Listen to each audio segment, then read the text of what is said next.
अब ये multi grade teaching, multi multi का मतलब क्या है? ज्यादा। ग्रेड, ग्रेड का मतलब क्या है? लेवल। ठीक है ना, यहाँ पर मल्टी ग्रेड अलग अलग। मल्टी ग्रेड टीचिंग का मतलब यहाँ पर ये है कि हमारे पास एक क्लास के अंदर मुख्तलिफ लेवल के बच्चे बैठे हों। हमारे पास एक क्लास है, एक क्लास रूम के अंदर क्लास फर्स्ट का भी बच्चा बैठा है, सेकंड का भी है, थर्ड का भी है, पांचवी तक सारे बच्चे बैठे हैं। ठीक है ना, ये क्या है? मल्टी ग्रेड टीचिंग है। अब मुख्तलिफ लेवल्स को एक ही टीचर पढ़ा रहा है, मुख्तलिफ ग्रेड के बच्चों को, मुख्तलिफ एज के बच्चों को एक ही टीचर टीच कर रहा है, इसे हम कहते हैं मल्टी ग्रेड।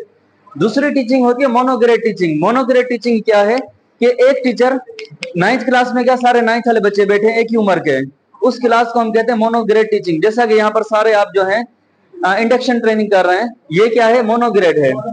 ठीक है ना, मोनोग्रेड एक ही लेवल के, एक ही एज के, जहां पर स्टूडेंट्स हों और टीचर एक ही टॉपिक्स पढ़ाए, उसे मोनोग्रेड कहते हैं। मल्टीग्रेड का जैसा कि पुराने दौर में क्या था, दरखत के नीचे बैठ के पढ़ाया जाता था, पहली से लेकर पांचवी तक बच्चे बैठे होते थे, वो क्या था? मल्टीग्रेड टीचिंग है। अब दोनों की स्ट्रेटजीज भी चेंज हैं, डिफरेंस हैं। ठीक है ना, दोनों के चैलेंज भी डिफरेंस हैं। तो आज हम ये डिस्कस करेंगे मल्टीग्रेड टीचिंग के अंदर इसके यूज क्या है, मेथड क्या है, मैनेजमेंट क्या है, ऑब्जेक्टिव क्या है और चैलेंजेस क्या है। मोनोग्रेड टीचिंग सर ये है, जैसा कि हाई स्कूल है, एक क्लासरूम 6 क्लास के लिए, दूसरा क्लासरूम 7 के लिए, फिर 8 के लिए। जो 6 क्लास होगी उसमें सारे 6 वाले बच्चे ही बैठे होंगे, वो क्या है? मोनोग्रेड। टीचर आएगा, इंग्लिश पढ़ा रहा है, सबको एक ही इंग्लिश का लेसन पढ़ा रहा है, ये है मोनोग्रेड। हाँ, आसान लफ्जों में जैसा कि सर ने बताया कि हिकड़ी क्लास, एक ही क्लास हो, ये क्या है? मोनोग्रेड। मल्टीग्रेड ये है कि कुछ बच्चे आपके पास एक क्लास के हैं, कुछ दूसरी क्लास के हैं, अलग अलग क्लास के, ये है मल्टीग्रेड टीचिंग। अक्सर हमारे पास गवर्नमेंट स्कूलों में मल्टीग्रेड टीचिंग जो है, मल्टीग्रेड टीचिंग का मेथड है, ये क्यों है? इसके मुख्तलिफ फैक्टर हैं। मल्टीग्रेड टीचिंग हमारे पास क्यों है? नंबर 1 फैक्टर ये है कि हमारे पास जो है स्टाफ की जो है ये होती है शॉर्टेज ऑफ अवेलेबिलिटी, कि हमारे पास एक ही टीचर है स्कूल के अंदर। जैसा कि सर ये कहते हैं, कहाँ गए शाह साहब? हाँ, आपके स्कूल में प्राइमरी स्कूल है, वहां पर एक ही टीचर है, वो हेडमास्टर भी खुद है, टीचर भी खुद है, प्राइमरी के टीचर भी वही है, पांचवी के भी वही है। तो अक्सर प्राइमरी लेवल पर मल्टीग्रेड टीचिंग हमारे पास है। इसका नंबर 1 फैक्टर क्या है कि वहां पर स्टाफ की शॉर्टेज है, इसलिए हमारे पास क्या है? मल्टीग्रेड। दूसरा फैक्टर क्या है? रहता है बिल्डिंग की फैसिलिटी, कि हमारे पास बिल्डिंग नहीं, एक ही क्लासरूम है, अब बाहर तो नहीं बैठेंगे, तो एक ही क्लास में मुख्तलिफ लेवल के बच्चे बैठे होते हैं। मल्टी ग्रेड का है या मल्टी एज का है, एक ही बात है, मल्टी एज या मल्टी ग्रेड एक ही हम टर्म यूज करते हैं। दूसरा सर इसमें नंबर 1 हो गया शॉर्टेज ऑफ स्टाफ, नंबर 2 हो गया फैसिलिटीज ऑफ द बिल्डिंग। तीसरा इसमें यह कि हमारे पास स्टूडेंट्स अगर कम है, एक स्कूल है वहां पर टोटल 10 बच्चे पढ़ते हैं या 8 बच्चे हैं, टीचर वहां पर 5 हैं, काफी स्कूल हैं ऐसे, बच्चे कम हैं, तो अब एक ही टीचर जाएगा, सबको जाके एंगेज करेगा। अब एक टीचर बैठ के फर्स्ट को 2 बच्चे फर्स्ट के हों, 3 बच्चे सेकंड के हों, अब एक ही टीचर क्या करता है? सबको लेसन दे के आ जाता है। तो तीसरा फैक्टर हमारे पास ये आ जाता है कि अगर जहाँ पे स्टूडेंट्स शार्ट हो वहां पर मल्टीग्रेड टीचिंग हमारे पास होती है। ठीक है सर, अब मैनुअल को थोड़ा खोलें, वहां पर कुछ जो है ये बताए गए हैं, सेक्शन है। Section A, what is a multigrade teaching. ठीक है, पेज नंबर 87 पर hand out 18.2, what is multigrade teaching, एक सेक्शन ये है। दूसरा सेक्शन सर पेज नंबर 88 पर मल्टी ग्रेड वेस मोनोग्रेड, इन दोनों का फर्क क्या है? ये हम क्या करेंगे, अभी ग्रुप बनाएंगे, A B C D 4 group बनेंगे, हर ग्रुप जो है इसको अच्छे तरीके से रीड करके और जो है उसमें अपने कमेंट्स आप देंगे। तीसरा है basic principle of multigrade teaching, इनके प्रिंसिपल्स क्या हैं, ठीक है ना, और ये एग्जिस्ट क्यों करती हैं, कंट्रीब्यूशंस क्या है मल्टीग्रेड टीचिंग की। सर ये ग्रुप बना लें। ठीक है सर, टॉपिक समझ आ गया? टॉपिक का थोड़ा सा ओवरव्यू था, बाकी ग्रुप बना के फिर डिस्कस करते हैं।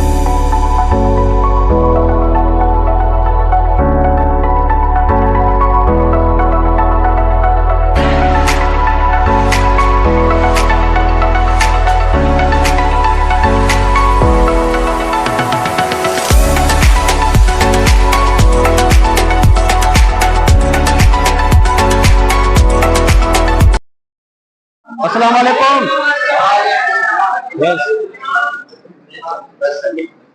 आज हमारा जो टॉपिक मिला है multigrade teacher. Multigrade teacher multi grade teacher Sindhi में ॿुधायां, सिंधी में ॿुधायां था, हलो ठीकु आहे, थी वियो। मल्टी ग्रेड टीचर जी डेफिनेशन छा आहे त मल्टी ग्रेड में छा आहे त हिकिड़ो उस्ताद आहे जो मुख़्तलिफ़ क्लासनि खे पढ़ाए थो। मिसाल तौर हिकिड़ो टीचर आहे, उन में 80 ॿार आहिनि, उन में कची खां वठी पहिरें दर्जो बि आहे, ॿियो बि आहे, टियों बि आहे, चोथों बि आहे, पंजो बि आहे। मतलब मक़सदु आहे मल्टी ग्रेड में यार हिकिड़ो ई टीचर आहे जेको सभिनी खे पढ़ाए पियो। ख़ासि करे जेके ॿाहिराड़ी में इशू आहिनि, जीअं आउं हिकिड़ो उस्ताद आहे हुते 80 अनलिमिटेड 80 जी आहे ॿारनि जी, उन में छा आहे मुख़्तलिफ़ आहिनि ग्रेड जा आहिनि शागिर्द आहिनि, उन में पहिरें जा बि आहिनि, ॿिए जा बि आहिनि, टे जा बि आहिनि, चौथे पंजे ताईं आहिनि। ॿाहिराड़ी में अक्सर करे प्राइमरी स्कूल में तक़रीबन मल्टी ग्रेड टीचर हिकिड़ो हूंदो आहे ऐं ॿार वधीक हूंदा आहिनि, हिकिड़े खे पढ़ाइणो हूंदो आहे टीचर खे। मल्टी ग्रेड जो मक़सदु इहो आहे। मेरा टॉपिक है कि भाई मल्टी ग्रेड और मोनो ग्रेड की जो क्लासेस हैं उसका हम ऑर्गेनाइज कैसे करेंगे। अरे खोलना पड़ जाएगा, 21 सेकंड का काम है।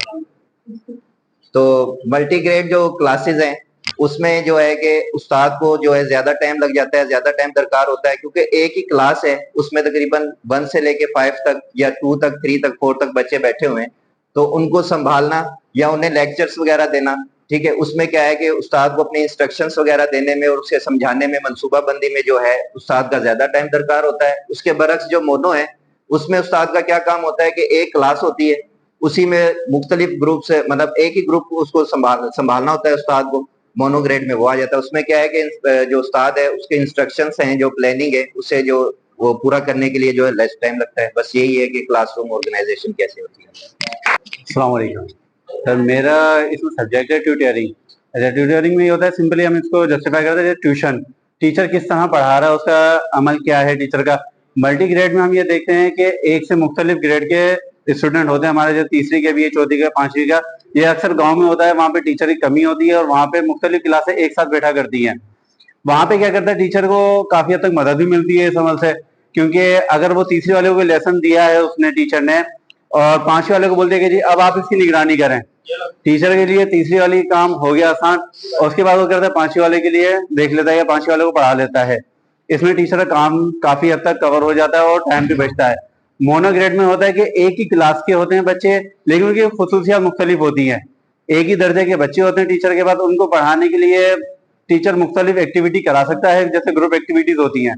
तो थैंक यू सर। वो teacher training multi grade with mono grade, तो असांखे जीअं हिते सेखारियो वञे पोइ ट्रेनिंग ॾिनी वञे थी त मुख़्तलिफ़ क़िस्म जेके मल्टी ग्रेड में जेके ॿार हूंदा आहिनि 1 खां 5 ताईं, उन जा मुख़्तलिफ़ सब्जेक्ट हूंदा आहिनि, उन्हनि जे बारे में सम्झायो वेंदो आहे। जीअं असांखे सम्झायो वञे थो त सभिनि खे माना साॻी तरतीब सां पढ़ायो वञे, उस्तादनि खे इहा ट्रेनिंग ॾिनी वेंदी। ऐं मोनो ग्रेड में जेको आहे उहो सिर्फ़ु 1 क्लास जा ॿार हूंदा आहिनि, सिर्फ़ु उन्हनि खे पीरियड जे लेवल हिसाब सां पढ़ाईंदा, उहा उस्तादनि खे सिखिया ॾिनी वेंदी। On the basis of number and age and grades, ठीक है। तो now we discuss first number 1 is numbers। Numbers में क्या होता है, कभी कभार नंबर्स में अक्सर क्या होता है कि हम अक्सर रूलर्स की ही बात करेंगे। अर्बन में बहुत ज्यादा इस तरह के केसेस जो होते हैं वो बहुत ज्यादा कम होते हैं। रूलर्स में क्या होता है, बच्चों की तादाद कम होने की वजह से, मतलब बच्चे बहुत कम होते हैं, उनकी कम होने की वजह से क्या करते हैं कि हम उन्हें एक ही क्लासरूम के अंदर एक ही सिटिंग, मतलब उन लोगों को एक ही क्लास में बिठा देते हैं। पहला फैक्टर होता है numbers of students. Number of students क्या है, अगर वो कम है तो लाजिमी सी बात है हम ऐसा तो नहीं करेंगे कि एक क्लास है, एक क्लास के अंदर 5 बच्चे बिठा दिए, दूसरी क्लास में 5 बच्चे बिठा दिए। ये तो एक पॉसिबल नहीं है कि हम एक, मतलब अगर हम देखा जाए तो उससे हमें बहुत ज्यादा लॉस हो रहा है, मतलब इलेक्ट्रिकल लॉस हो सकता है वहां पर हमारे पास टीचर्स भी रिक्वायर्ड ना हो। टीचर्स भी एक बहुत बड़ा फैक्टर होता है कि अगर टीचर्स नहीं है वहां पर तो हम क्या करते हैं, अक्सर एक ही लेवल, वो डिफरेंट लेवल्स के बच्चों को बिठा देते हैं, ग्रेड्स के लेवल्स को, और एक टीचर जो होता है वो टीच कर रहा होता है। पहला फैक्टर है नंबर्स ऑफ स्टूडेंट्स का। और अगर हम मोनो ग्रेड्स के अंदर बात करते हैं तो अक्सर क्या होता है, वहां पर एक क्लास के बच्चे हैं और उनकी एज भी सेम होती है, और अगर उनकी स्ट्रेंथ की बात करते हैं वो ज्यादा होती है। मोनो ग्रेड के अंदर अक्सर स्ट्रेंथ क्या होती है, ज्यादा होती है। आप अभी भी अंदाजा लगा सकते हैं, अर्बन एरियाज के अंदर 30 से 40 बच्चे नर्सरी या प्राइमरी 1 2 3 क्लास के अंदर होते हैं, तो हम लोग उसके भी 1 के भी बहुत सारे सेक्शन बनाते हैं, A B C सेक्शन। आप लोगों ने देखा होगा, ऑब्जर्व किया होगा, तो क्या होता है कि उसके अंदर स्ट्रेंथ जो है बच्चे की जो है मोनो ग्रेड टीचिंग के अंदर क्या होती है, ज्यादा होती है। ठीक है, और उसके बाद अगर हम ग्रेड और एज वाइज बात करें तो हम क्या करते हैं, डिफरेंट एज के बच्चों को और ग्रेड उनका जो लेवल जो है, देखो मैंने पहला फैक्टर बताया बच्चे कम है। अब बच्चे कम है तो उसका हमने दूसरे फैक्टर को उसके साथ ही जोड़ना है। बच्चे कम है, बच्चों के साथ कम होने के बाद हम लोगों ने उनकी एज और डिफरेंट ग्रेड्स को साथ में इंटरकनेक्ट किया और उन्हें एक ही क्लासरूम में बिठा दिया। तो क्या हुआ, अब एक क्लासरूम के अंदर एक ही एज, डिफरेंट एज वाले बच्चे बैठे हुए हैं और डिफरेंट ग्रेड वाले बच्चे बैठे हुए हैं। ड्यू टू सर्टेन प्रॉब्लम्स की वजह से, या तो टीचर्स की रिक्वायर्ड नहीं है, या बच्चे खुद ही कम है। ठीक है, लेकिन अगर हम लोग बात करते हैं एज और ग्रेड वाइज बात करते हैं, तो मोनो ग्रेड के अंदर एज भी सेम होती है और उसके अलावा बच्चों का ग्रेड भी सेम होता है। मतलब फर्स्ट क्लास का बच्चा फर्स्ट में बैठा हुआ है, क्योंकि पहला हम लोगों ने फैक्टर पढ़ लिया, बच्चे ज्यादा है और टीचर्स की रिक्वायर्ड भी, टीचर जो है वो भी ज्यादा है, तो हम लोग क्या करते हैं कि सबको अपने अपनी क्लास में बिठाते हैं और वही टीचर उनको पढ़ा रहा होता है। ठीक है, एबिलिटीज की बात करते हैं तो एबिलिटीज जो होती है वहां पे भी डिफरेंस आता है। देखिए, अगर आज यहाँ पर हम बैठे हुए हैं, आप यहाँ की एग्जाम्पल ले लो, हम हैं सारे प्राइमरी स्कूल टीचर, लेकिन हमारा बैकग्राउंड क्या है, वो सारा डिफरेंट है। हर बंदे के पास अपनी अपनी स्किल्स है, हर किसी की एबिलिटीज क्या हो जाती है, चेंज हो जाती है। यहाँ पर हम बात करते हैं कोई टीचिंग में एक्सपर्ट, कम्युनिकेशन में, रीडिंग में, कोई आईटी के अंदर एक्सपर्ट, कोई ना कोई किसी चीज में एक्सपर्ट होगा। जब हम लोग एक ही क्लास में डिफरेंट बच्चों को ऑर्गेनाइज कर रहे हैं और एक टीचर उनको सुपरवाइज कर रहा है, वो उसको पढ़ा रहा है, तो वहां पर अगर हम बच्चों की एबिलिटीज की बात करेंगे वो भी चेंज हो जाएगी। क्योंकि लाजिमी बात है, वो बच्चा कुछ सुन तो रहा है, लेकिन बराबर वाला बच्चा उसकी एबिलिटी उससे ज्यादा है, वो कुछ उसको ज्यादा अच्छी तरह से सोच रहा है। ठीक है, तो एबिलिटीज भी क्या हो जाएगी, डिफरेंट हो जाएगी। लेकिन अगर हम लोग एकेडमिक की बात करते हैं मोनो के अंदर, तो मोनो के अंदर एक ही बच्चा है, एबिलिटीज क्या होती है वहां पर बच्चे की फिर एबिलिटीज थोड़ा बहुत रेयर, कंपैरिजन करेंगे इसके दरमियान में थोड़ा फर्क आएगा। वो कैसे, एक क्लास का बच्चा है, उसमें एक ही क्लास के बच्चे बैठे हुए हैं, लेकिन बैठने के बाद ये होता है कि वो बच्चे एक ही कंटेंट पढ़ रहे हैं, एक ही कंटेंट पढ़ रहे हैं, या मतलब जो उनका एकेडमिक है वही क्लास का कोर्स जो है वो एक ही पढ़ रहे हैं। अब एक पढ़ने के बाद हो सकता है कि उनके अंदर जो बच्चा कोई एक जो है वो ज्यादा एक्सपर्ट हो, वो कुछ अच्छे तरीके से, कुछ अच्छे एस्पेक्ट से सोचता हो, अच्छे एंगल से सोचता हो, तो ये हमारे पास फर्क आ जाता है। और अक्सर जो है ये मोनो ग्रेड्स जो होते हैं ये सिटीज के अंदर होते हैं, और मल्टी ग्रेड्स जो होते हैं ये रूरल एरियाज के अंदर होते हैं। उसके बाद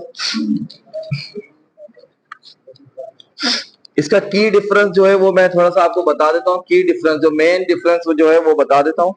मल्टी ग्रेड जो होता है, सिंपली अगर आप डिफरेंशिएट करो इसको, तो मल्टी ग्रेड नंबर और एज और ग्रेड की वजह से अगर डिफरेंशिएट करो तो multi grade is called the heterogeneous mixture, जिसके अंदर डिफरेंट एज ग्रुप और नंबर्स ऑफ स्टूडेंट्स आ गए। ठीक है, और अगर मोनोग्रेड्स को अगर हम सिंपली डिवाइड करें तो वो होमोजीनियस है, जिसके अंदर सेम लेवल के और सेम और वो लोग हैं। ठीक है, और इसके बाद मल्टीग्रेड टीचिंग के अंदर फ्लेक्सिबिलिटी टीचर्स की बहुत ज्यादा होनी चाहिए, क्योंकि वो क्या करेगा, क्योंकि वो एक टीचर है और वो मुख्तलिफ किस्म के बच्चों को पढ़ा रहा है, उसको अब हर चीजों को उतना फ्लेक्सिबल हो, कैसा नहीं है कि वो गुस्सा हो जाए या ये हो जाए, क्योंकि उसे डिफरेंट क्वेश्चंस का सामना करना पड़ेगा। अब लाजिम बात है, मैं हूं, अगर मुझे क्लास से तीसरी चौथी पांचवी के क्लास के बच्चे बैठा दिए, अब मैंने तीसरी को भी पढ़ाना है, चौथी को भी पढ़ाना है, पांचवी को भी पढ़ाना है, अब तो मेरे अंदर इतनी फ्लेक्सिबिलिटी हो, मैं उसके क्वेश्चन भी सुनूं और उनके लिहाज से अच्छा पढ़ के भी आऊं।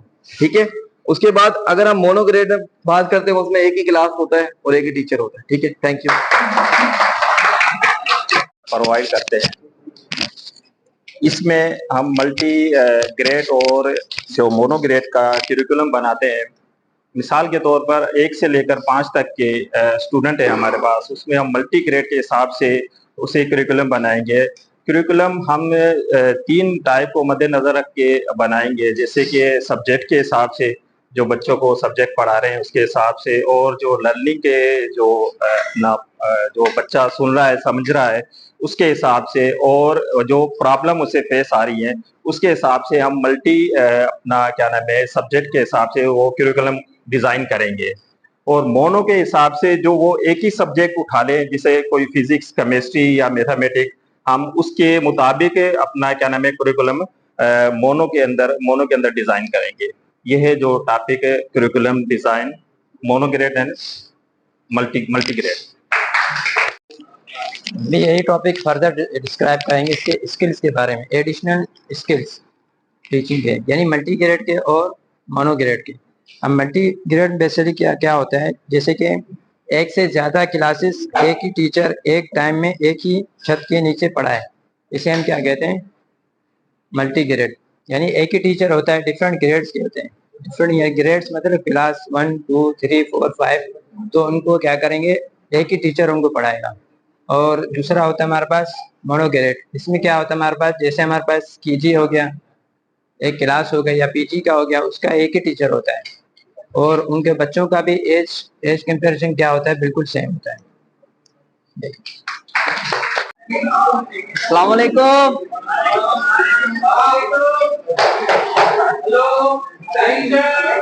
अस्सलाम।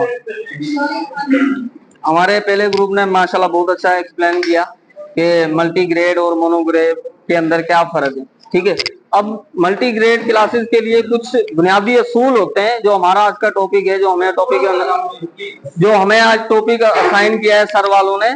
उसका जो पहला पॉइंट ये है कि कुछ बुनियादी असूल होते हैं मल्टी ग्रेड क्लासेस स्टार्ट करने से पहले। उसमें सबसे पहले सेटिंग, जैसे अभी सर बात कर रहे थे कि हमें सेटिंग के हिसाब से, एज के हिसाब से, लेवल के हिसाब से बच्चों को सीटिंग अरेंजमेंट का हमें ख्याल रखना पड़ता है कि हम पांचवी वालों को पांचवी वालों के साथ बिठाएं, चौथी वालों को चौथी वालों के साथ बिठाएं, तीसरी वालों को तीसरी वालों के साथ बिठाएं। उसके बाद करिकुलम के मुताबिक हमें पढ़ाना चाहिए, यानी ऐसा नहीं है कि अब पांचवी वालों को भी हम दूसरी तीसरी क्लास के करिकुलम के हिसाब से पढ़ा रहे हैं। जैसे जमा तफरीक हम दूसरी तीसरी क्लास वालों को जैसे समझा रहे हैं कि एक मल्टीप्लिकेशन का सवाल है, जमा का एक सवाल है, जिसको अब चार हिस्सों के साथ जमा करना है, वही हम पांचवी वालों को भी वही सिखा रहे हैं। तो ऐसा नहीं है, तो जिस क्लास का जो करिकुलम है हमें उसके हिसाब से यानी उनको समझाना चाहिए। फिर आपस में जितने भी जो स्टूडेंट हैं वो एक दूसरे के हेल्पफुल हों, प्रॉब्लम सॉल्विंग करने वाले हों, अपने जो मसाइल हैं वो खुद से भी हल करने के लिए ये चीज भी यानी लाजमी उन बच्चों के अंदर हमें पैदा करनी होती है। खुद मुख्तियार बनाया जाता है बच्चों को, बच्चे यानी इसमें ये आ गया प्रॉब्लम सॉल्विंग का वो। फिर एक दूसरे के तजर्बात से सीखते हैं। अब जैसे पांचवी वाले हैं, चौथी वाले हैं, वो तीसरी वाले दूसरी वालों को भी अपने तजर्बात शेयर करते हैं। उन बच्चों को इस तरह का भी बनाना होता है। उसके बाद आखिर में आता है बच्चों की कारकर्दगी की असेसमेंट लेना, यानी जायजा लेना कि बच्चे किस तरह पेश कर रहे हैं अपने, जो उनको हम टॉपिक दे रहे हैं या उनको जो हम समझा रहे हैं पढ़ा रहे हैं वो किस तरह यानी वो सीख रहे हैं। और अगर उनका कोई सवाल है, अगर वो कोई चीज आपसे मालूम करना चाह रहे हैं, तो उन्हें फौरी रिस्पॉन्स दें ताकि वो स्पीडली अपने जो पढ़ाई का अमल है उसको यानी वो जारी रख सके। ठीक है, इसके आगे जो पॉइंट है वो मेरे साथी पेश करेंगे आपको। मल्टी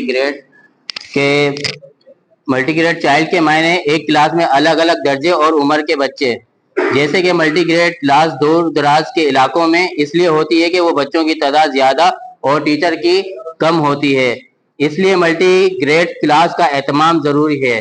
एक गांव से दूसरे गांव का फासला होने की वजह से एनरोलमेंट का भी बहुत इश्यू होता है, और फंड्स के बारे में जो हमारे स्कूल की जरूरियात हैं वो फंड्स इस मुताबिक नहीं मिलता। अगर स्कूल में बच्चों की तादाद ज्यादा हो तो क्लासेस ज्यादा नहीं होती। बाकी है टॉपिक नेक्स्ट जो हम डिस्कस कर रहे हैं वो है factor contributing to the establishment of multi grade teaching. मतलब ऐसे कौन से फैक्टर हैं जो कंट्रीब्यूट कर रहे हैं या प्रोमोट कर रहे हैं मल्टी ग्रेड टीचिंग को, जिसके अंदर सबसे पहला पॉइंट है कल्चरल फैक्टर। अब इस तरह हमारी क्लास में मोस्टली सब क्लासेस में ऐसा होता होगा कि दो भाई एक साथ आ रहे हैं या दो बहनें एक साथ आ रही हैं, जिसमें से मोस्टली यही होता है कि एक बहन या एक भाई बड़ा होगा और एक जो है ना छोटा होगा। तो मतलब ये कल्चरल फैक्टर जो है मल्टी ग्रेड टीचिंग को है ना प्रोमोट करता है कि भाई है ना दोनों बहन भाई एक साथ चले जाएंगे, वो एक के बगैर नहीं जा रहा है, बड़ा छोटा बड़े के बगैर नहीं जा रहा है। तो एक ये फैक्टर है जो कल्चरल है और ये मल्टी ग्रेड टीचिंग को जो है प्रोमोट कर रहा है। उसके अलावा सोशो इकोनॉमिक फैक्टर है। अब जाहिर है हम जिस मुआशरे से ताल्लुक रखते हैं यहाँ पे हर तबका मौजूद है, जिसे इकोनॉमिकल प्रॉब्लम्स भी हैं। अब एक घर से जब दो बच्चे आ रहे होते हैं तो पेरेंट्स को है ना थोड़ा सा बेनिफिट हो जाता है। मेरी क्लास में भी इस तरह है कि है ना दो भाई हैं, उनके पास एक ही स्लेट है, एक ही पेंसिल है, एक ही बुक है, वो उसी से ही मिलके पढ़ते हैं। अगर वो डिफरेंट क्लासेस में होते तो वो जाहिर सी बात है पेरेंट्स को दोनों को ही जो है ना फैसिलिटीज प्रोवाइड करनी पड़ती, तो एक ये सोशो इकोनॉमिक फैक्टर है। उसके अलावा थर्ड है कि benefits of multi grade teaching, मतलब कुछ बेनिफिट्स भी है जो है ना प्रोमोट कर रहे हैं मल्टी ग्रेड टीचिंग को, जिसमें से ये आ जाता है कि लर्निंग एनवायरनमेंट बना रहता है। मतलब अगर मैं किसी दूसरी क्लास के बच्चे को कुछ सिखा रही हूँ तो वो पहली क्लास वाला बच्चा भी सुन रहा है, तो मतलब इनडायरेक्टली ही सही वो कुछ ना कुछ सीख ही रहा है क्लास के अंदर ना। और अगर मैं पहली क्लास वाले को कुछ बता रही हूँ तो वो दूसरे वाले को भी रिपीट हो रहा है, उसकी नॉलेज में और इजाफा हो रहा है, तो मतलब एक तरह से लर्निंग एनवायरनमेंट बनता है ना। फोर्थ पॉइंट है रिचर लर्निंग एनवायरनमेंट, वही बात आ गई कि एक अच्छा जो है ना सीखने का माहौल क्लास के अंदर बना रहता है। और पांचवा पॉइंट है ग्रेटर कम्युनिटी इन्वॉल्वमेंट। अब जाहिर है डिफरेंट क्लास के बच्चे जो है एक ही क्लास में एग्जिस्ट कर रहे हैं, 5 के भी हैं, 4 के भी है, 3 के भी, जाहिर है सबके पेरेंट्स भी अलग अलग हैं। अब अगर वो डिफरेंट क्लास में होते हैं तो टीचर शायद उनसे कम्युनिकेट नहीं कर पाता, लेकिन जब वो एक ही क्लास में है तो जाहिर है हर ना जो पेरेंट्स है वो कम्युनिकेट कर रहा है, इस तरह से कम्युनिकेशन मतलब कम्युनिकेशन जो है डेवलप हो रही है और कम्युनिटी की इन्वॉल्वमेंट बढ़ रही है क्लास के अंदर। उसके अलावा जो हमारा सेकंड लास्ट पॉइंट है वो डेवलपमेंट ऑफ हेल्थ कंपटीशन। अब हेल्थ कंपटीशन किस तरह होता है क्लास के अंदर, मतलब एक बच्चा है वो उसके नाखून नहीं कटे हुए या वो वेल ड्रेस होके नहीं आ रहा, अब उसके बनस्बत दूसरा बच्चा है जो प्रॉपर जो है ड्रेसिंग ना ड्रेस में आ रहा है या जो है ना नेल्स कटिंग करके आ रहा है, तो अब दूसरा बच्चा क्या होगा, उसको देखम देख वो भी यही चीज अडॉप्ट करेगा कि नहीं मिस ने इसकी तारीफ करी है, मिस ने इसको अप्रिशिएट किया है, कल से मैं भी जो है ना इसी तरह बन के आऊंगा। तो इस तरह क्या है एक हेल्थ कंपटीशन जो है क्लास के अंदर डेवलप होता है। और जो लास्ट पॉइंट है वो है greater understanding between the learners and educator. मतलब यही चीज आ गई कि है ना एक जो है अंडरस्टैंडिंग जो है वो बन जाती है एजुकेटर और लर्नर्स के दरमियान कि जो मैं सिखा रही हूँ वो सब सीख रहे हैं, इजीली वो सवाल भी कर लेते हैं। जो जाहिर है जिसको जवाब आ रहा होता है वो पहले से बताता है, जाहिर है वो दूसरी क्लास का है, बड़ी क्लास का है, उसको छोटी क्लास के ना जो जवाब है वो आ रहे होते हैं, तो वो फौरन जो है ना उस चीज को बताता है। तो एक जो है लर्निंग एनवायरनमेंट बना रहता है टीचर और लर्नर्स के दरमियान भी। उसके बाद जो नेक्स्ट टॉपिक है वो मेरे फेलोज डिस्कस करेंगे। अस्सलाम वालेकुम।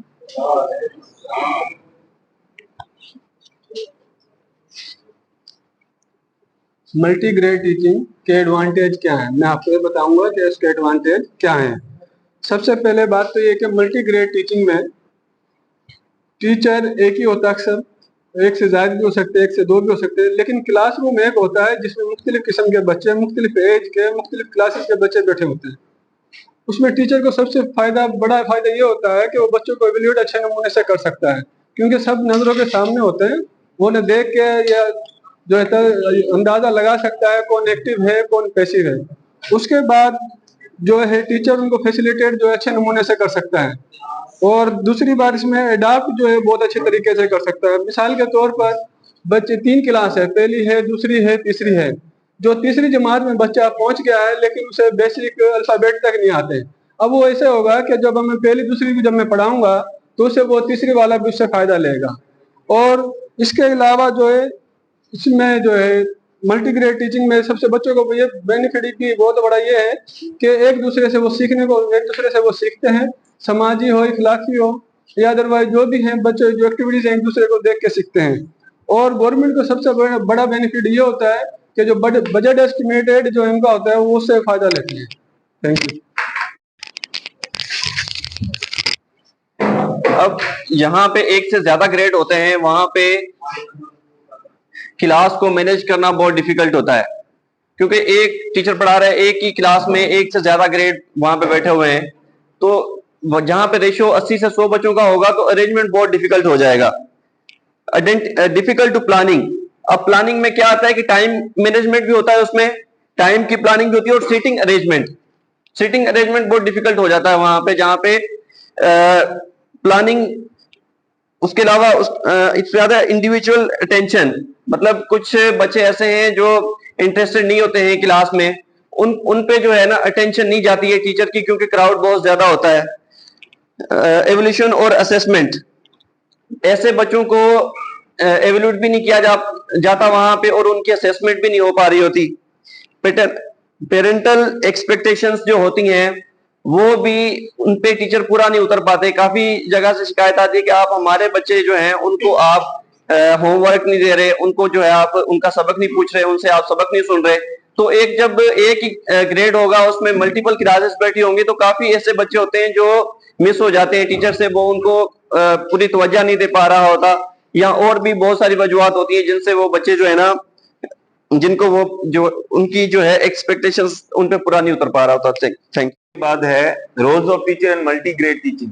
टीचर का किरदार क्या है मल्टी ग्रेड टीचिंग में? सबसे पहले आता है फैसिलिटेटर। फैसिलिटेटर का मतलब सबको ही पता है, सहूलतकार। सहूलतकार किस तरह?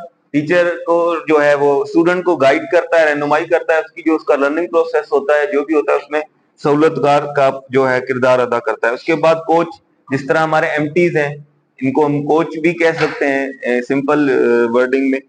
तो उसका वो उसमें क्या करता है, स्टूडेंट को सहारा देता है उसके जो गोल्स होते हैं उसको अचीव करने में। उसके बाद है मेंटर। मेंटर मतलब जिसके साथ हम इजीली मुशावरत कर सके उसको मशीर कहते हैं। तो उसमें प्रोवाइड करता है गाइडेंस, रहनुमाई और मशवरा देना। उसमें मतलब फैसिलिटेटर भी हो गया, मेंटर भी हो गया, कोच भी होगा। उसके बाद इंस्ट्रक्टर, उसमें स्टूडेंट नई स्किल सीखता है और कॉन्सेप्ट, नए नए आइडियाज डेवलप होते हैं, वो इंस्ट्रक्टर के थ्रू ही इजीली मतलब कर सकता है वो। उसके बाद मैनेजिंग का जो किरदार होता है वो भी मल्टीग्रेड टीचिंग, उस एक ही क्लास में मैनेजर का एक मुनज़्ज़म तरीके से वो भी टीचर ही चला रहा होता है। उसके बाद असेसर मतलब जजमेंट, सब स्टूडेंट्स की एक साथ करना, जायजा लेना, कौन किस तरह किस प्रोसीजर से गुजर रहा है, क्या आपने गोल्स अचीव कर पा रहा है नहीं कर पा रहा। और उसके बाद इनकरेजर, हौसला अफजाई करना। 1 से 5 क्लास तक के बच्चों को आप साथ बिठा रहे हैं, सबकी एक साथ ही हौसला अफजाई भी कर रहे हैं, पढ़ा भी रहे हैं, सिखा भी रहे हैं। तो ये कुछ किरदार थे जो मैंने बयान कर दिए मल्टीग्रेड टीचिंग। मल्टीग्रेड टीचिंग अक्सर औकात हमारे यहाँ सिंध के इलाके में, जहां पर एक कमरे का स्कूल है, सर छपरा स्कूल है, या फिर जहां पर रूम्स कम है और हमारे प्राइमरी स्कूल्स में क्लासेस 5 तक की होती हैं, वहां पर ये सिचुएशन हमें पेश आती है। और ऑलमोस्ट ज्यादातर स्कूल्स 2 रूम पर ही मुश्तमिल हैं हमारे गांव देहातों में, ऐसा ही है सर। मल्टीग्रेड टीचिंग में टीचर जो होता है वो ट्यूटरिंग का काम करता है। ट्यूशन वर्ड, ट्यूटरिंग वर्ड आपने सुना होगा। यहाँ पर टीचिंग क्योंकि हमारे यहाँ वो कोलेक्टिवली नहीं हो रही होती, तो यहाँ पर टीचर ट्यूटरिंग कर रहा होता है। ट्यूटरिंग इस तरह से, ये 5वीं क्लास के बच्चे हैं, वो 4th के हैं, वो क्लास 3 के हैं, ये क्लास 2nd के हैं। टीचर ने इस अरेंजमेंट, सिटिंग अरेंजमेंट में आपको बिठा दिया। इंडिविजुअल वो जाएगा, आपको सबक देगा, एक ग्रुप को एंगेज करेगा, उसके बाद दूसरे ग्रुप से काम डिक्टेशन वगैरह लेगा, फिर उस ग्रुप को एंगेज करेगा, तीसरे की तरफ जाएगा। इस तरह से टीचर कर रहा होता है, यही कर रहे होते हैं हम लोग। अच्छा, इसमें जो मोस्ट इंपॉर्टेंट है जो टेक्निक है, that is first is the sitting arrangement. जो मल्टीग्रेड टीचिंग में इंपॉर्टेंट पॉइंट है वो सिटिंग अरेंजमेंट का है। अगर मेरे पास 2 क्लासें हैं, ये मेरे पास मल्टीग्रेड क्लासेस है 4th and 5th, मैं इसकी अरेंजमेंट किस तरह से करूंगा? सर मैं क्या करूंगा कि 5th वाले बच्चों के चेहरे इस बोर्ड की तरफ कर दूंगा, और जो 4th क्लास के स्टूडेंट्स होंगे उनका फेस मैं फ्रंट वाली दीवार के सामने करूंगा। एक बोर्ड में वहां पर लगा दूंगा और एक बोर्ड यहां पर अवेलेबल करेंगे आप। मतलब कि ये हम जो कर सकते हैं, ये भी टेक्निक हो सकती है। या ग्रुप्स में जिस तरह से आप लोग बैठे हुए हैं, ये टेक्निक भी हो सकती है कि हम इस तरीके से बिठा दें। अच्छा, अगर आपने सीटिंग अरेंजमेंट इस तरह से की है तो आप इंडिविजुअल इनको अलग पढ़ा लेंगे जाकर और उस तरफ अलग पढ़ा लेंगे। आप सेंटर में चेयर रख लें या साइड में रख लें, वो मैनेजमेंट आपके हवाले है। पर इसमें अगर आपने सीटिंग अरेंजमेंट चेंज कर दी है तो यहां पर curriculum alignment is the most important factor. मिसाल के तौर पर मैं 4th और 5th क्लास मेरे पास आ गई है और मैंने अब इनको मैथमेटिक्स पढ़ानी है। एक टेक्निक तो यह है कि मैं पहले 4th को पढ़ाऊं, उसके बाद 5th क्लास को पढ़ा दूं। सर दूसरी टेक्निक यह है, मैं क्या करूं, दोनों बुक्स को सामने रखूं, दोनों बुक्स को सामने रखूं और इन बुक्स में से मैं देखूं कि कौन सी चीजें सिमिलर हैं। मैं वो एक्सरसाइज पॉइंट आउट करूं और उसके बाद जाकर उन्हें कोलेक्टिवली, मतलब दोनों लेवल्स को कवर करते हुए मैं वो चीजें सिखाना शुरू करूं। ये 2 क्लासेस 3, 4, 5, 3 क्लासेस तक, क्योंकि हमने जब करिकुलम पढ़ा था तो उसमें लेवल्स रखे गए थे, स्टैंडर्ड्स रखे गए थे कि 1 से लेकर 3 तक आपका तकरीबन जो टॉपिक्स हैं वो एक जैसे होते हैं या उसमें ये टॉपिक्स होने चाहिए। 4th 5th के जो टॉपिक्स हैं वो तकरीबन मैचिंग में होते हैं। तो हम ये करिकुलम की अलाइनमेंट करते हैं कोर्सेज को सामने रखकर, दोनों कोर्सेज को सामने रखेंगे। उसके बाद उनमें से मेन जो चीजें सेम होंगी उन्हें निकाल कर वो पढ़ाएंगे। जो ये प्लानिंग का पार्ट है, इसमें लेसन प्लान हम नहीं कर सकते। लेसन प्लान कैसे करेंगे? अगर मैं पहले तो करिकुलम को अलाइन करूंगा, उसके बाद फिर मैं लेसन प्लान कर सकता हूं। क्लास में लिखूंगा लेसन प्लान पर 4th एंड 5th, अगर 2 क्लासेस को पढ़ा रहा हूं 4th एंड 5th, फिर जो मेरे पास सब्जेक्ट मैटर नॉलेज होगी वो भी दोनों क्लासेस की मैं मिक्स अप करूंगा। इसमें सर ये चंद एक चीजें थी जो मैंने नोट की थी। अच्छा, इसके सर लेसन, इसमें असेसमेंट थोड़ी सी मुश्किल होती है। जैसा कि हमारे दोस्तों ने बताया, असेसमेंट इस वजह से मुश्किल होती है कि इंडिविजुअल अगर क्लास को मैं पढ़ा रहा हूं तो उनसे तो मैं ले सकता हूं, 3 का लेवल अलग है, 5th का अलग है, तो मैं असेसमेंट में थोड़ी सी मुश्किल पेश आती है। अदरवाइज इसमें एक फायदा ये होता है, जो बच्चे एक्टिव लर्नर होते हैं, जो बच्चे टैलेंटेड होते हैं, वो हो सकता है क्लास 3 का स्टूडेंट हो, मगर क्लास 5th के तमाम तर चीजों को वो 1 साल पहले ही सब चीजें उसको आ रही होंगी। जब वो अपनी क्लास में आता है तो वो माशाल्लाह इजीली उन चीजों को कवर कर लेता है। ये इसके फायदे हैं। सर समझ गए? मोनोग्रेड को भी समझते हैं आप, मल्टी ग्रेड को भी समझते हैं। यहाँ पर ट्यूटरिंग करते हैं, इंडिविजुअल किसी बच्चे पर तवज्जो देते हैं या किसी छोटे से ग्रुप पर तवज्जो देते हैं।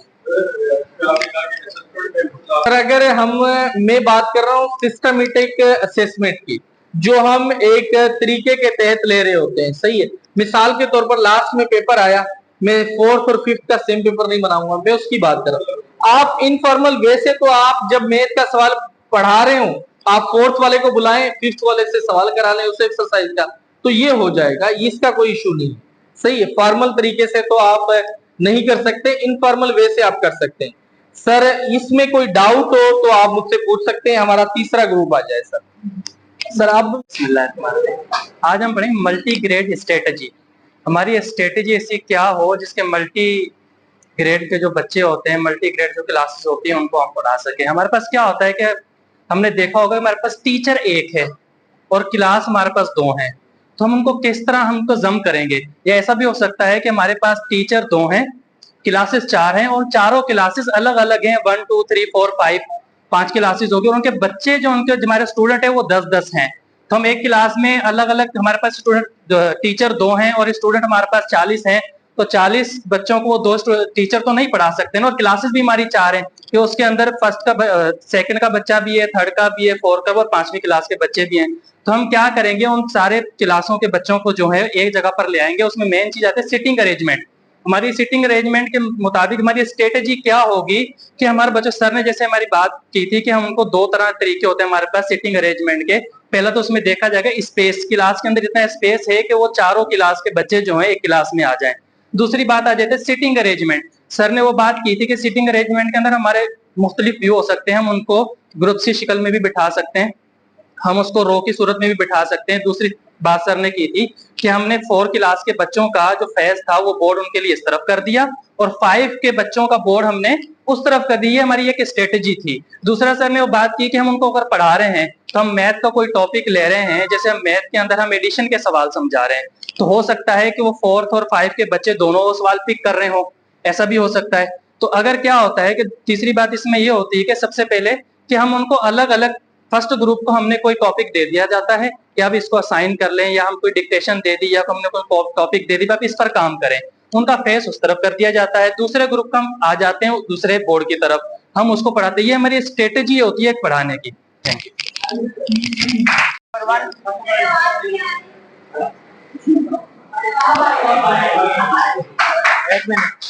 उसके बाद मल्टी ग्रेड टीचिंग में स्ट्रेटेजी नंबर 1 है टीच ऑल ग्रुप टुगेदर, मतलब पूरे ग्रुप को एक साथ पढ़ाना।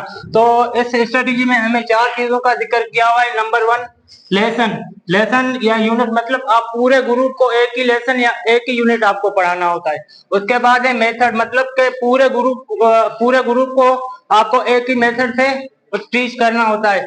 और अच्छा, ये दोनों हो जाने के बाद अपना उसके बाद आएगा एसओएस, मतलब आप अगर ये दोनों स्ट्रेटेजी आपने यूज किया उसके बाद एसओएस मतलब आउटकम इन दोनों चीजों का एक ही आएगा। और उसके बाद है एज और सेंस, मतलब इस ग्रुप में आपको मतलब ओल्ड एज वाले भी होंगे और छोटी एज वाले भी होंगे। जैसे अपना ये क्लास है, मतलब इसमें हमसे कोई बड़े भी हैं कोई छोटे भी हैं, ठीक है ना। तो मतलब इनका जो सेंस है वो एक ही रखना है लर्निंग वाला। अच्छा, उसके बाद है स्ट्रेटेजी नंबर 3। स्ट्रेटेजी नंबर 3 में ये लिखा हुआ है कि teach one subject to all grade and at a varying level of difficulty, मतलब कि आपको एक सब्जेक्ट पढ़ाना है टोटल स्टूडेंट जो भी, मतलब कि फर्स्ट सेकंड थर्ड जो भी क्लासेस के बच्चे बैठे हुए हैं उनको आपने क्या करना है कि एक ही सब्जेक्ट को पढ़ाना है। तो अभी इसमें ये क्या होता है कि मुख्तलिफ मतलब के एजेस के मुख्तलिफ एबिलिटीज के बच्चे बैठे होते हैं, तो उनको एक सब्जेक्ट हम कैसे पढ़ाएं, इसके लिए हमारी स्ट्रेटेजीज जो है वो क्या होनी चाहिए। इसमें है कि पहले जो टीचर है वो क्या करेगा कि जो सब्जेक्ट के मुताबिक जो मतलब के कॉमन चीजें हैं वो स्टूडेंट को बताएगा। जैसे आप मैथमेटिक्स का मतलब के एग्जांपल ले लें, तो मैथमेटिक्स में हम देखेंगे नर्सरी के बच्चे भी बैठे हुए हैं, फर्स्ट के भी, सेकंड के भी, थर्ड के भी। अभी मैथमेटिक्स में हम नर्सरी के बच्चों को जैसे काउंटिंग सिखा दें, हम काउंटिंग के मुताबिक जो चीजें हैं वो हम बता सकते हैं। तो फर्स्ट सेकंड वालों को हम प्लस माइनस के जो एग्जांपल दे सकते हैं कि प्लस माइनस आप करके दिखाओ हमें।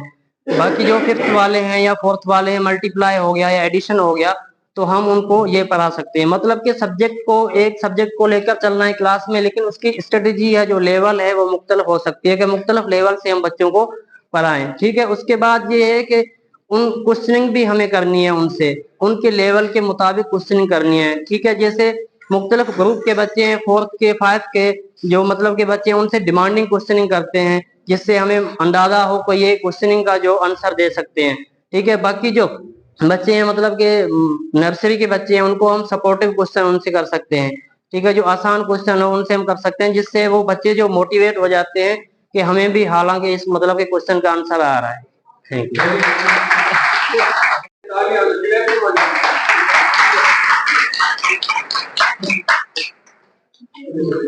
Strategies of multi grade teaching में हमें जो पॉइंट दिया गया है वो है develop activities for non task group. Non task groups क्या होती है, जो जिन्होंने ना पढ़ा हो, जो गैर तदरीसी हो, उनके लिए क्या करें कि सियासी नहीं, सरगर्मियां तेज करें, सरगर्मियां तैयार करें उनके लिए मंसूबे बनाए और उन पर उनको अमल कराएं जो रिवायती क्लासरूम में पढ़ाई जाने वाली निसाबी तालीम के अलावा हो। उन सरगर्मियों का मकसद तुलबा की मुख्तलिफ सलाहियतों और महारतों को फरोग देना होता है। ये सरगर्मियां आमतौर पर अमली, तख्लीकी और तफरीही होती हैं। इनके कुछ पॉइंट्स है, जैसे शख्सी नशोनुमा, दूसरा जहनी और जिस्मानी, तीसरा है समाजी महारतें और चौथा है इनका गुम हो गया है डिस्कशंस। मुख्तलिफ ग्रुप मुख्तलिफ टॉपिक्स पे डिस्कशन की जाए, इन पर कुछ रोशनी डालेंगे वो हमारे कुलीग से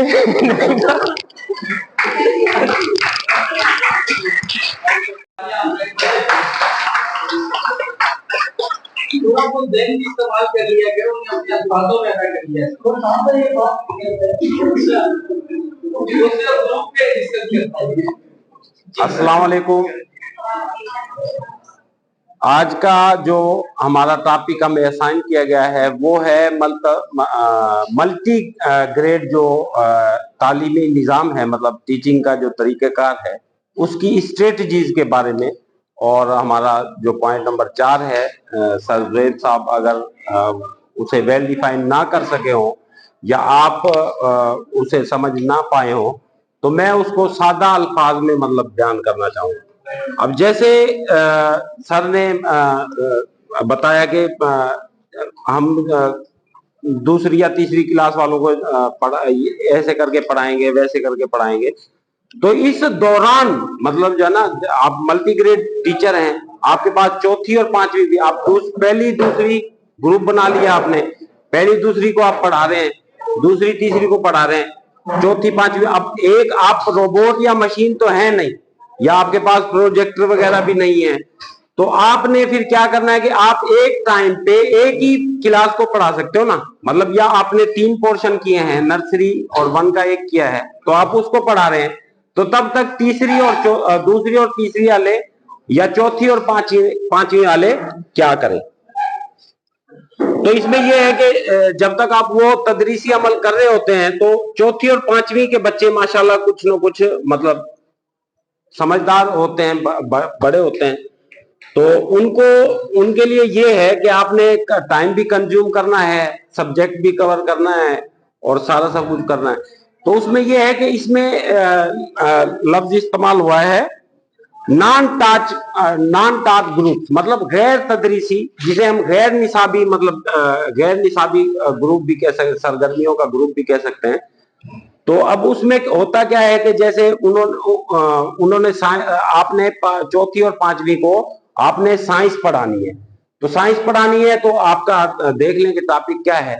तो अगर परिंदों के बारे में है तो उन्हें मतलब गैर निसाबी सरगर्मियां हम इसे ही कहेंगे कि आप उन्हें बाहर भेज दें, और आप तब तक जब तक आप उन पहली और दूसरी को या दूसरी और तीसरी को पढ़ा रहे हैं, तो तब तक वो जो है अपना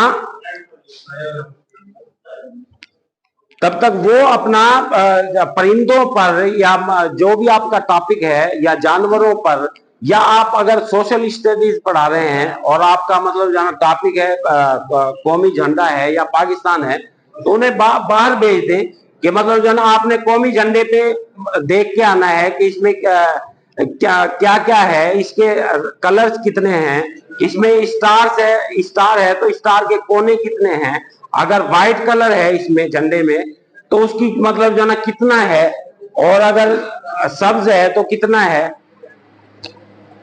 और मतलब इस तरीके से अगर आपका मतलब दूसरा कोई टॉपिक है तो गैर निसाबी सरगर्मियों में काफी ऐसी चीजें आ सकती हैं। या अगर आपके पास कोई पढ़ाने के लिए अगर उनका फिजिकल एक्टिविटी का मतलब दिन है तो फिजिकल एक्टिविटी भी हो सकती है उनके लिए। तो ये सब था।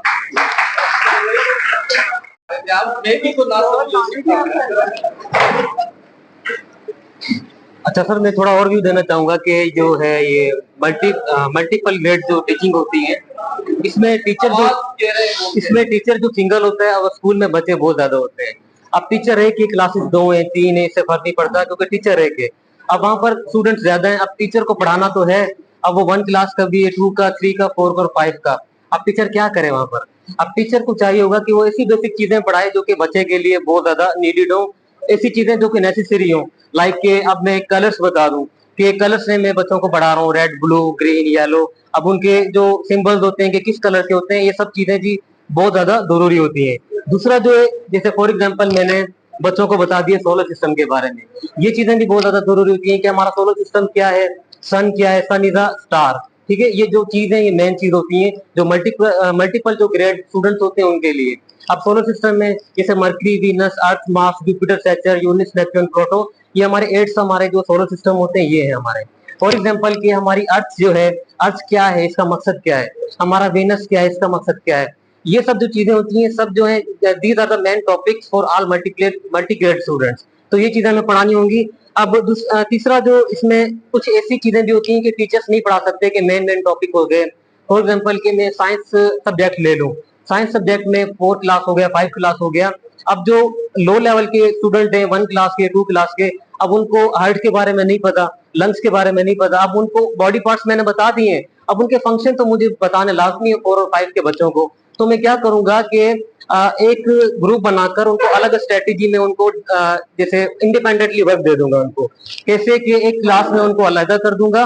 फॉर एग्जाम्पल मैंने उनको कोई पोएम लगा कर दे दी या कोई इस तरह की मर्ड मैंने दे दी उनको जिसमें वो एक्टिविटी कर रहे हो, तो मैं दूसरी स्ट्रेटेजी ये करूंगा कि अपना जो दूसरी क्लास को पढ़ा सकूंगा कि साइंस के बारे में। तो ये चीजें इसमें सर इसमें इंडिपेंडेंटली आ जाती है। तीसरा इसमें सर ये भी है कि जैसे एक्टिविटीज बहुत ज्यादा जरूरी होती हैं। एक्टिविटीज कैसी कि अब मैंने फॉर एग्जांपल क्लास में मैं खेला हूँ कि मैंने कह दिया कि आप मेरे बारे में समथिंग कुछ लिखें कि मेरी पर्सनैलिटी क्या है, आप सब अपने कार्ड्स बनाएं। अब पहली से लेकर 5 क्लास का बच्चा जो होगा उसके अंदर एक एबिलिटी क्रिएट होगी कि मैं कुछ ना कुछ सर के लिए बनाऊं, तो वो फिर कार्ड्स लेंगे, उसमें कलर्स, डिफरेंट कलर्स होंगे, वो बनाएंगे। हर किसी का अपना पॉइंट ऑफ व्यू होगा, वो अपनी क्रिटिकल थिंकिंग सर वो क्रिएट करेगा कि लाइक मैं फ्लावर बनाऊं, मैं ट्री बना लूं या घर बनाऊं, तो वो अपने ओपिनियंस मुझे शेयर कर रहा होता है। तो ये सब चीजें भी मोस्ट इंपॉर्टेंट होती है टीचिंग में। तो यही होता है सर मल्टी ग्रेड सिस्टम। अभी तक ये वेट कर रहे हैं ना, वैसे आ जाए लास्ट ग्रुप आ जाए, उसके बाद ब्रेक करेंगे। सर इसमें एक पॉइंट था नॉन टॉट ग्रुप। सर यहाँ पर क्या होता है, देखें क्लास में एक क्लास में 3 क्लासेस हैं, एक क्लास में 3 क्लासेस के स्टूडेंट्स हैं। नॉन टॉट से यहाँ पर मुराद ये है कि 5वीं क्लास के बच्चों को सुबह से 11 बजे तक ब्रेक टाइम तक आपने कुछ नहीं पढ़ाया।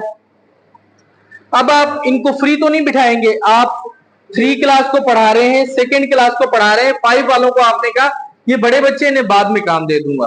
तो अब आप नॉन टॉट ग्रुप इस टाइप का ग्रुप होता है जिन्हें आपने नहीं पढ़ाया अभी 11 तक, पर इससे आप टेक्निक यूज कर सकते हैं। कौन सी टेक्निक? आप उन्हें एंगेज करें, इन्वेस्टिगेशन कराएं, प्रीवियस क्वेश्चन आगे वाला जो लेसन है उसमें एंगेज करें और उन्हें असाइनमेंट दे दें कि आप ये काम करें, क्योंकि वो थोड़े सेंसेबल होते हैं और वो काम कर लेंगे। यहां पर यह मुराद है नॉन टॉट ग्रुप का। सर मेरा जो टॉपिक है वो है relate learning with daily experience, यानी जो आपने सीखा है वो आप अपनी प्रैक्टिकल लाइफ में जो है ना वो किस तरह उसको जो है एंगेज करवाएंगे। हम जो स्कूल में पढ़ाते हैं बच्चों को बहुत से मुख्तलिफ सब्जेक्ट पढ़ाते हैं और उसके अंदर लेसन भी पढ़ाते हैं, तो अब उसमें ये बुक में ये कहा जा रहा है कि उसको जो है ना वो आप उसकी प्रैक्टिकल लाइफ में भी उसको इम्प्लीमेंट करवाएं, ताकि वो उस चीज को जो है वो सीख सके और उसको जो है अमल में ला सके। मुख्तलिफ टेक्निक होते हैं, जैसे हम स्कूल के अंदर किताब के अंदर ट्रैफिक के असूल लिखे होते हैं, उसके बारे में हम पढ़ाते तो हैं लेकिन उसको इम्प्लीमेंट नहीं करवाते। इम्प्लीमेंट करवाने के लिए भी हमें जो है बच्चे को समझाना चाहिए कि जब आप शहर के अंदर जाते हैं तो रोड है, मुख्तलिफ रोड होते हैं, वहां पर कुछ लाइट्स लगी होती हैं। ग्रीन लाइट का क्या मतलब है, ऑरेंज का क्या मतलब है, येलो का क्या मतलब है, और वो जो रोड के ऊपर जो व्हाइट कलर के पेड्स बने होते हैं जो उसका क्या मतलब है। तो ये सारे जो है वो कहते हैं कि आपने उसको जो है अमल में लाना है। और कुछ फिर जो उन्होंने कल्चरल की और ट्रेडिशंस की बात की है, तो हमारे पास वैसे ही डाइवर्स कल्चर है, बहुत से मुख्तलिफ कल्चर के लोग जो है हमारे पास स्कूल में अंदर आते हैं, स्टूडेंट्स आते हैं, कुछ मुस्लिम भी हैं कुछ नॉन मुस्लिम भी हैं, तो उनके कल्चरल अवेयरनेस जो है ना वो हमें भी उसका भी ख्याल रखना है। तो हमें उसके बारे में भी इंफॉर्मेशन देनी है ताकि बच्चा जो वो उसको प्रैक्टिकल लाइफ के अंदर जो है ना वो एक अमल करे और उसका जो बिहेवियर हो दूसरी कम्युनिटी के साथ या दूसरे कल्चर वाले बंदे के साथ वो अच्छा होना चाहिए। तो ये सारा टॉपिक है इसका जो कर रहा है, रिलेट करना है। अस्सलाम वालेकुम आज का जो हमारा टॉपिक है वो है स्ट्रेटेजीज ऑफ मल्टीग्रेड टीचिंग के अंदर जो हिकमत अमली है वो कौन सी होती है। तो पॉइंट नंबर 7 है, स्ट्रेटेजी नंबर जो 7 है उसके अंदर है एक्टिव लर्निंग। आपको स्टूडेंट की जो लर्निंग है उसको बेहतर बनाने के लिए जो मल्टीग्रेड टीचर होता है उसको एक चैलेंजिंग का सामना होता है, एक चैलेंज होता है उसके लिए कि उसको किस तरह से इम्प्रूव किया जा सके।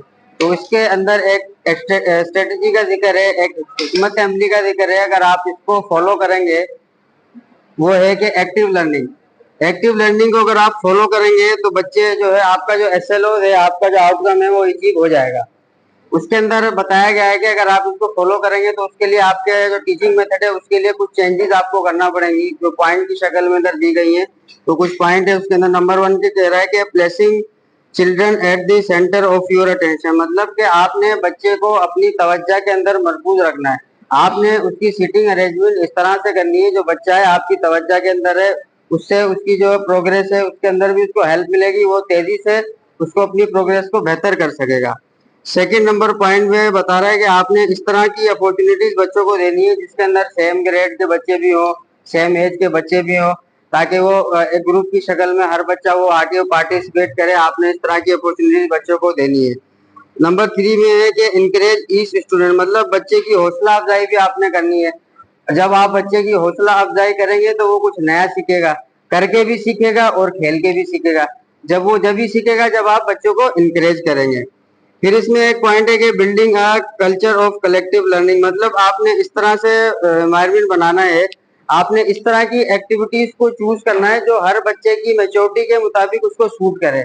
ऐसा ना हो आपने एक्टिविटीज 5 क्लास के बच्चे के लिए भी सेम रख दी और 2 क्लास बच्चे के लिए भी सेम रख दी, तो एक्टिविटीज जो है वो अलग अलग आपने रखनी है।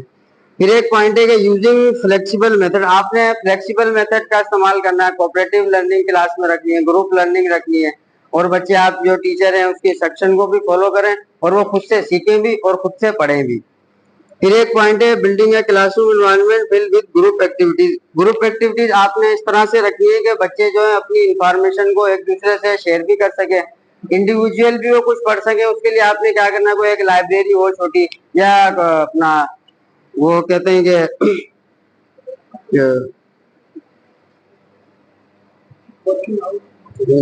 रीडिंग कॉर्नर आप बना दें क्लास के अंदर, ताकि बच्चे सेल्फ स्टडी भी कर सकें, खुद से पढ़ें वो बुक्स वगैरह को।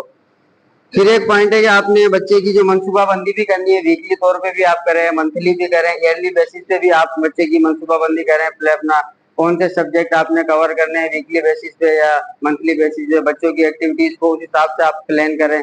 फिर एक पॉइंट है कि एक चेक लिस्ट आप बच्चे की बनाएं, फॉलो करें बच्चे को कि स्कूल में जो बच्चा आ रहा है वो क्लासरूम के अंदर किस तरह से अपने टाइम को स्पेंड कर रहा है, या स्कूल में किस तरह से अपने टाइम को स्पेंड कर रहा है। वो स्कूल में आ रहा है, पढ़ भी रहा है या नहीं पढ़ रहा, या आके ऐसे ही बैठ के वो चला जा रहा है, तो उसको फॉलो करने के लिए आपने एक चेकलिस्ट भी बनानी है। फिर एक लिंकिंग, लास्ट पॉइंट जो है linking all learning with competency based assessment, मतलब आपने बच्चे की काबिलियत के मुताबिक उसके जो काबिलियत है उसको असेसमेंट है उनको मुंसलिक करना है, ताकि हर बच्चे की जो काबिलियत उसके मुताबिक आपको उसको एक्सेस करना है। तो उसका